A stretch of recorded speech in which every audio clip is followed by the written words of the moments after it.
Is September setting us up for another brutal crash, or is it the calm before a storm of exponential gains? For years, September has been the toughest month for crypto. In 2013, 2017, and 2021, it cut deep into both Bitcoin and Ethereum, wiping out profits just as excitement was peaking. This year, the same fears have returned. Bitcoin has struggled to hold momentum, Ethereum has cooled off after its summer rally, and investors are wondering if history is about to strike again. But October tells a very different story. Every cycle, the fourth quarter, is always interesting. October has earned the name Uptober because it consistently launches massive rallies that stretch through November, December, and even bigger gains into the first quarter of the following year. Ethereum especially has gone from red to parabolic during these months. In this video, we're going to look at why Uptober has been so powerful, how Ethereum's seasonal advantage stacks up, and why 2025 could set crypto for one of the biggest rallies we have ever seen. And before we jump into it, just a quick reminder, only a small percentage of you watching are actually subscribed. If you're getting value from the videos, hit that subscribe button. It's free, it supports the channel, and you can always change your mind later. Now, let's begin. Every cycle, September arrives with the same question hanging in the air.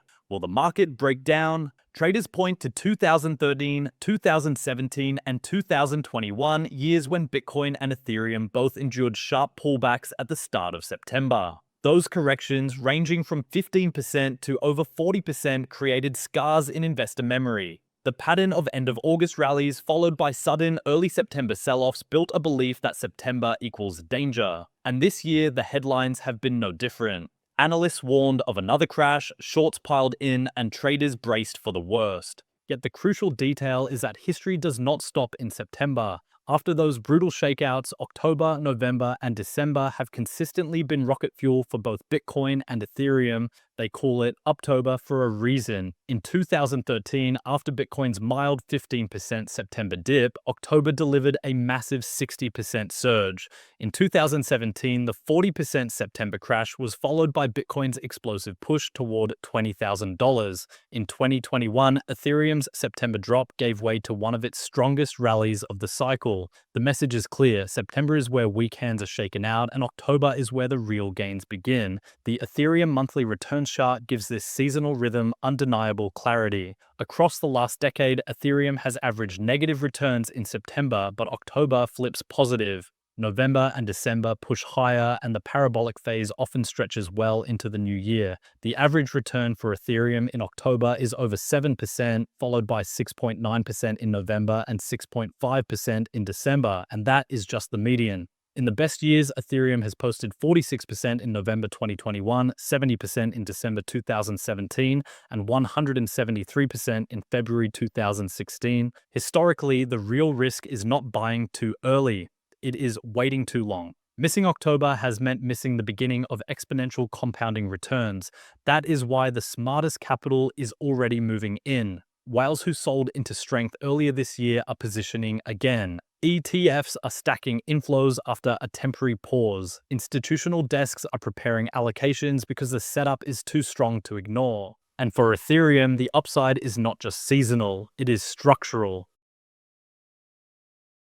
Bitcoin gets the spotlight in September and October rotations because it is the safe bet when markets wobble. But once the floor is in, Ethereum consistently outpaces Bitcoin in raw performance. The reason lies in both the data and the mechanics of its ecosystem. Look back to 2016 through 2018, Ethereum did not just follow Bitcoin's trend, it multiplied it. March 2017 saw a 215% return, April another 57%, and May a staggering 190%. The rhythm is there in other cycles too. In late 2020 and early 2021, Ethereum's returns outstripped Bitcoin's by wide margins, with 54.8% in April 2020 and 35% in March 2021. Even when Bitcoin cooled in October 2021, Ethereum still managed a 42.8% surge that pushed it into new all-time highs. This happens because of rotation. Capital flows first into Bitcoin when traders want safety, then into Ethereum when risk appetite returns. Ethereum also has the advantage of liquidity depth and actual network activity that smaller altcoins cannot replicate. Today, Ethereum anchors stablecoins with over $100 billion in circulation. It dominates decentralized finance with roughly 60% of all total value locked. It is the backbone of tokenized treasuries, real-world assets, and even the first experiments in on-chain government bonds. When institutions look beyond Bitcoin, Ethereum is their obvious second step.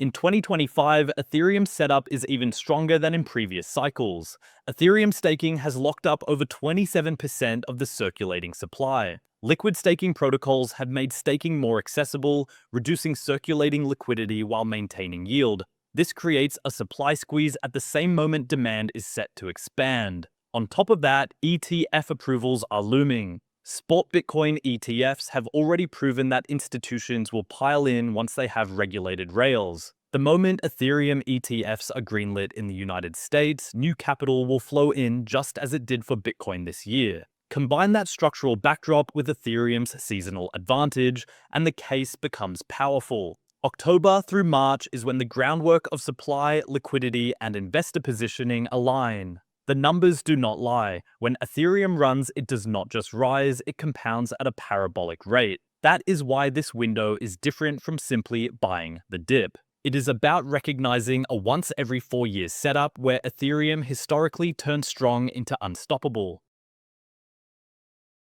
The bullish argument does not stop with seasonality. First, macro liquidity is loosening again. The Federal Reserve has already signaled that the risks are no longer about inflation, but about labor softness and recession pressure. Rate cuts are on the horizon, and global central banks are moving in sync. Every time liquidity floods the system, crypto responds first and fastest. It happened in 2020 with pandemic stimulus, it happened in 2012 and 2013 with QE programs, and it is setting up again now. Ethereum, sitting further out on the risk curve than Bitcoin, is positioned to benefit disproportionately. Second, institutional adoption is accelerating. In 2017, there were no ETFs, no corporate treasuries, no pension funds talking about crypto. By 2021, ETFs were on the horizon, but regulatory hostility capped inflows. In 2025, the landscape is transformed. Spot Bitcoin ETFs are live with billions flowing in. Ethereum ETFs are next. BlackRock, Fidelity, and other asset giants are actively building Ethereum products. Third, the rotation into altcoins is likely to follow the same timeline as past cycles. September and October often favor Bitcoin, but November, December, and January have historically ignited altcoin seasons. Ethereum leads that rotation. In late 2017, Ethereum surged over 70% in December and another 87% in January 2018. In early 2021, Ethereum posted a 35% march, outpacing Bitcoin's single-digit gains. This is recorded history. And with Ethereum's staking dynamics, ETFF catalysts, and institutional recognition, the upside could dwarf prior cycles. So while analysts warn about September crashes, the data tells a different story. The real danger is not a pullback. It is sitting out the explosive rally that historically starts in October. This is probability. Bitcoin and Ethereum thrive in the fourth quarter and first quarter. Liquidity is rising, institutions are preparing, supply is tightening, and the charts prove that when Ethereum rallies, it does not move by percentages. It moves by multiples. By the time Uptober is in full swing, hesitation will have cost investors the chance to buy before parabolic expansion. The same story repeats every cycle, and 2025 looks set to be no different. Ethereum has all the ingredients it needs for a historic move: tightening supply, rising demand, institutional legitimacy, and the seasonal rhythm that has already carried it to exponential highs in past cycles.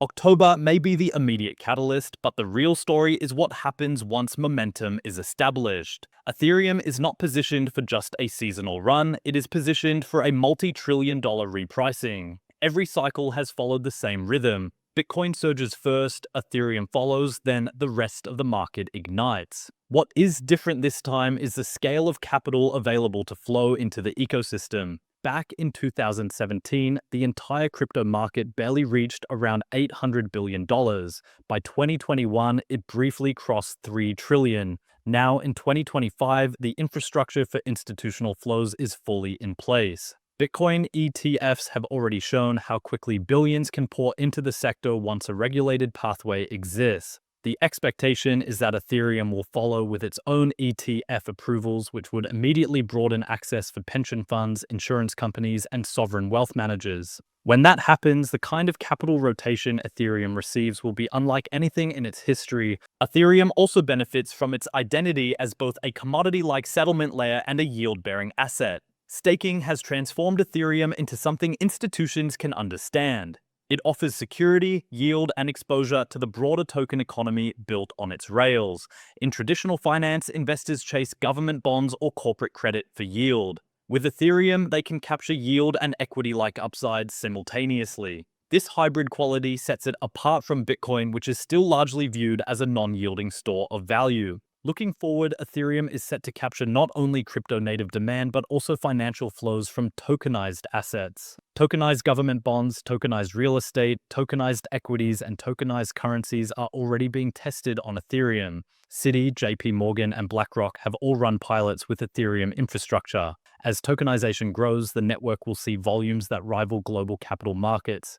And with every transaction requiring Ethereum for settlement, demand scales with adoption. Uptober is a start, but the long game is structural integration into the world's financial plumbing. The bullish thesis for Ethereum rests heavily on the imbalance between supply and demand. On the supply side, staking and long-term holding are removing massive amounts of Ethereum from circulation. Around 27% of Ethereum's supply is staked, and that number continues to rise. At the same time, liquid staking protocols are locking Ethereum into derivatives that investors are unlikely to sell. The result is a market where tradable float keeps shrinking. On the demand side, the drivers are multiplying. ETF approvals are on the horizon. Corporate treasuries are beginning to experiment with Ethereum exposure, following the path that MicroStrategy and Tesla carved out for Bitcoin. Retail demand continues to accelerate as decentralized applications proliferate. Stablecoins, which rely on Ethereum as collateral and settlement, have ballooned into a multi-hundred-billion-dollar market. Every transaction that uses stablecoins indirectly generates activity on Ethereum, creating persistent baseline demand for Ethereum. This imbalance between supply reduction and demand acceleration is why Ethereum's price structure often looks explosive once momentum begins. In past cycles, supply was more liquid and staking was not yet a factor. Today, each uptick in demand runs into a wall of limited supply. That is why Ethereum's rallies are sharper and more vertical than Bitcoin's once the market flips risk on. Bitcoin provides safety and liquidity, but Ethereum provides growth and velocity. The capital flooding into the sector only amplifies this effect. Every time liquidity expands at the macro level, crypto captures a disproportionate share. Ethereum is especially sensitive to these waves because of its role as a building platform. Each new protocol, each token launch, and each real-world asset tokenization event requires Ethereum to function. This creates a self-reinforcing cycle. Liquidity enters, Ethereum is required, Ethereum supply is locked, and price accelerates upward. October through March could be the ignition point, but the structural supply and demand imbalance is what makes the rally sustainable deep into 2026. The most compelling part of Ethereum's long-term story is not the seasonal spike or even the supply squeeze, it is the total addressable market. Ethereum is no longer just competing with Bitcoin, it is competing with the global financial system. Global settlement systems process trillions of dollars every single day. Bond markets alone are worth over 120 trillion. Equities total more than 100 trillion. Derivatives, when measured by notional value, stretch into the quadrillions. The market value at risk is far smaller, closer to tens of trillions, but the sheer scale of contracts shows how much capital moves through the system. Ethereum does not need to capture all of this to transform its valuation. Capturing even a small fraction revalues Ethereum into multi-trillion territory. For perspective, if Ethereum settles just 5% of global bond flows, that would justify a market capitalization many times its current size. Institutional recognition is a major part of this revaluation. When Bitcoin ETFs were approved, critics argued that institutions would not care. Within weeks, billions were flowing in and major custodians were scaling operations. The same institutions now wait for Ethereum ETEFFs. They already understand staking, yield, and tokenization, and many have quietly built infrastructure in anticipation. Once approval lands, the repricing will not be gradual, it will be violent. Ethereum also benefits from its cultural dominance. Developers continue to choose Ethereum as their base layer. The largest decentralized exchanges, lending protocols, and token issuers are built on it. Layer 2 scaling solutions like Arbitrum, Optimism, and Base have supercharged transaction throughput, making Ethereum cheaper and faster without compromising its security. This ensures that the network remains the settlement layer of choice as adoption spreads. The path to a multi-trillion valuation is already in progress. Ethereum's fundamentals have strengthened in every cycle. Its share of developer activity is unmatched. Its role in tokenized assets is growing. Its integration with institutions is accelerating. Uptober may kick off the rally, but the destination is a revaluation that reflects Ethereum's role in global finance. And if you want to stay ahead of these signals and know exactly when the market's heating up or when it's giving you those rare buying windows, I break it down every day in the Crypto Nutshell, my free 5-minute daily crypto newsletter. It's built to give you quick, actionable insights so you can make smarter decisions without spending hours buried in charts or headlines. You'll get clear signals on when to buy, when to take profits, and the latest news that could move markets, all delivered straight to your inbox. Just click the first link in the description, enter your email, and you're in. Anyway, guys, that's all we have for today. Thanks for watching, and I'll see you all in the next video.